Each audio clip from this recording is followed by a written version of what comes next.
$18 billion last year, and that put his hedge fund at the top of Bloomberg Market's annual rankings. Now we're joined by Bill Ackman, founder and CEO. 지금 보시는 이 사람은 빌 에크먼, 월스트리트에서 차세대 워런 버핏으로 불리고 있습니다. 배우 같은 외모에 화려한 언변까지 그는 자신의 매력을 한껏 이용하여 여론까지 조성하는 펀드 매니저입니다. 그는 펄싱스퀘어의 설립자이자 CEO로 10조에 가까운 자금을 운용하고 있으며 개인 자산도 2조에 이릅니다. 2020년 상반기에는 코로나 사태를 이용해 100배의 투자 수익을 거두기도 했습니다.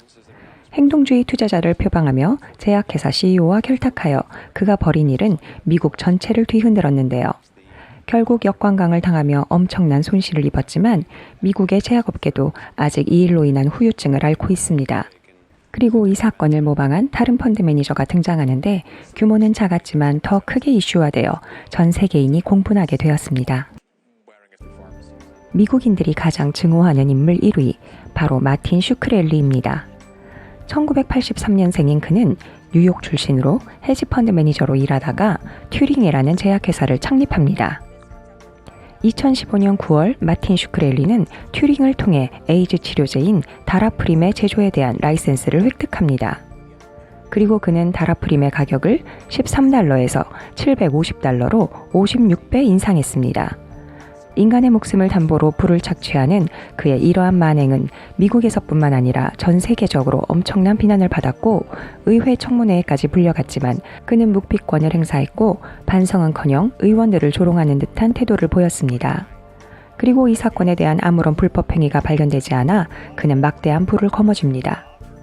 하지만 그는 다라프림과는 무관한 다른 3건의 증권 사기 범죄로 유죄 판결을 받습니다. 2018년 그는 7년형을 선고받고 최대 $760만, 한국 돈으로 90억 원가량의 벌금형을 선고받았습니다.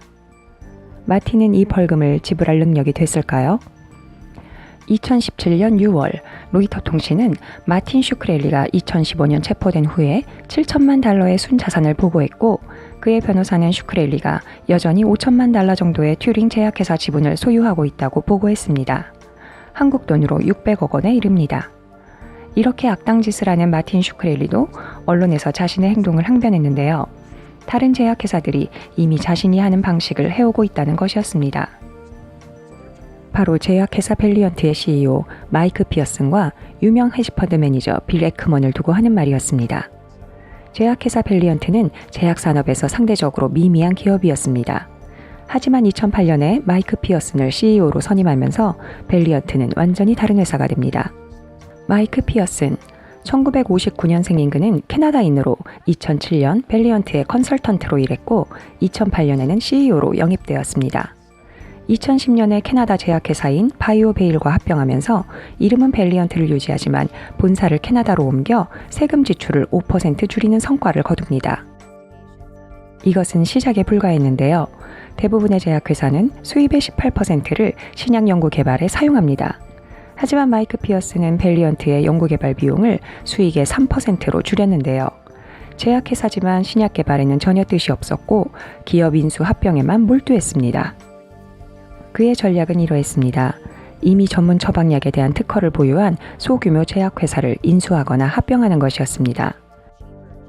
그런 다음 특허를 가진 약의 가격을 엄청나게 올려서 회사의 수익을 극대화하는 것이었습니다. 마이크는 100여 개의 다른 제약회사를 사들이며 제약회사를 독식했습니다. 제약업계는 밸리언트를 두려워하기 시작했지만 월가에서는 마이크를 칭송하며 밸리언트의 주식은 엄청난 인기를 누렸습니다. 2008년 2월 1일 마이크가 CEO로 영입될 당시 밸리언트의 주가는 $13였습니다. 그로부터 7년 후 2015년 8월 5일에 주가는 $250로 20배 가까이 올랐습니다. 자금 여력이 없었던 밸리언트는 인수합병을 하기 위해 투자자가 필요했는데 마이크 피어스는 회사의 재무 상태에 대해서는 언급하지 않고 회사 전용기에 투자자들을 태우고 농구 경기를 관람시키며 환심을 얻어 투자를 유치했습니다. 지금 들어보면 상당히 사기꾼 같은 행동이지만 당시 뛰어난 CEO로 평가받던 마이크 피어슨을 의심하는 투자자는 없었다고 합니다. 마이크 피어스는 밸리언트를 업계 5위 안에 드는 회사로 만들려고 했고 그러기 위해서 보톡스로 유명한 제약회사인 엘러건을 인수하려고 했습니다. 엘러건 인수에는 막대한 자금이 필요했고 그래서 마이크는 빌 에크먼과 손을 잡았습니다. 빌 에크먼은 엘러건의 지분을 조용히 사들였습니다. 그리고 엘러건의 주주들에게 밸리언트와 함께하자고 설득했습니다. 당시에는 빌 에크먼의 이런 행동이 불법적인 내부 거래에 해당되는 것 아니냐는 말이 나오기도 했지만 그가 워낙 유명한 헤지펀드 매니저였기 때문에 모두들 에크먼이 법적인 문제가 없도록 알아서 했을 것이라고 믿고 조사하지 않았다고 합니다.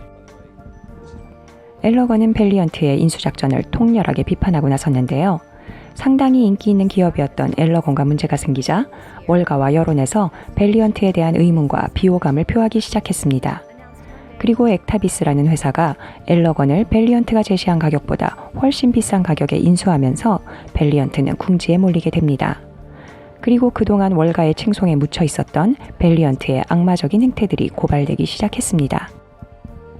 윌슨병 치료제 사이프린이 그중 하나였는데요. 사이프린은 20년 동안 한 알에 $1였습니다. 2010년에 밸리언트가 사이프린의 제약회사를 인수했고 그 후로 약값은 천정부지로 솟기 시작했습니다. 윌슨병 환자의 사이프린 구입액은 월 3만 원 정도였는데요. 2010년 이후 사이프린의 구입 가격은 월 80만 원에서 월 2,300만 원으로 인상되었습니다. 그리고 이제 한 알에 24만 원이라고 합니다. 밸리언트는 환자들의 목숨을 위협하면서 사이프린을 통해 3천억 원의 수익을 올렸습니다. 그리고 같은 기간 밸리언트의 기업 가치는 34배가 상승했고 밸리언트는 100종류의 약을 사이프린처럼 가격을 폭등시켜 폭리를 취했습니다. 이런 엄청난 가격을 대부분의 환자는 회사의 건강보험을 통해 해결했는데요. 보험회사가 이 막대한 비용을 지불하면서 그 증가분은 모든 보험 가입자에게 넘겨졌습니다. 미국 의료보험이 엄청나게 비싸게 된 이유 중에 하나가 바로 이런 기업의 탐욕 때문이었습니다. 엘러건의 인수에 실패한 후에도 밸리언트는 다른 회사를 계속 인수하면서 건재했는데요. 밸리언트의 내막을 파헤치는 사람들이 나타나면서 사태는 급반전했습니다. 파미 콰디르라는 공매도 전문가가 중심이 되었는데요. 그는 의학 전공자로 밸리언트가 약값을 터무니없이 올리고 판매량을 부풀렸다는 것을 알아냅니다. 그리고 한 탐사보도 기자가 밸리언트를 조사하던 중 필리도어라는 약국을 알게 되었는데 필리도어는 표면적으로는 통신 판매 약국이었으나 사실은 보험회사를 등쳐먹기 위한 수단이었습니다. 필리도어는 비타민 A 크림이나 무좀약을 120만 원에 팔고 있었고 보험회사의 이를 들키지 않기 위해 가짜 약국을 만들어서 처방전을 쓰고 보험료를 타내고 있었습니다. 이 기자는 필리도어를 추적하면서 필리도어의 실제 소유주가 밸리언트라는 것을 알게 되었습니다.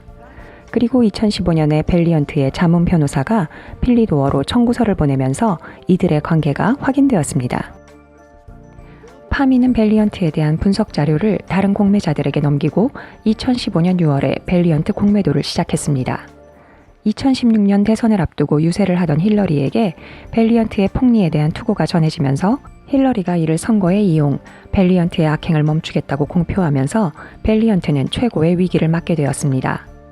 필리도어가 언론의 주목을 받으면서 밸리언트의 주가는 곤두박질을 쳤습니다. 밸리언트의 주가는 한 달에 59% 하락하며 $260억, 한화로 30조의 손해를 봤습니다. 결국 마이크 피어스는 뉴욕 검찰청, 증권거래위원회, 의회로부터 수사를 받게 되었습니다. 빌 에크먼은 마이크 피어슨을 해고하고 이사회에 새 사람들을 영입했지만 그의 관리 능력은 엉망이었고 주가는 더욱 추락했습니다.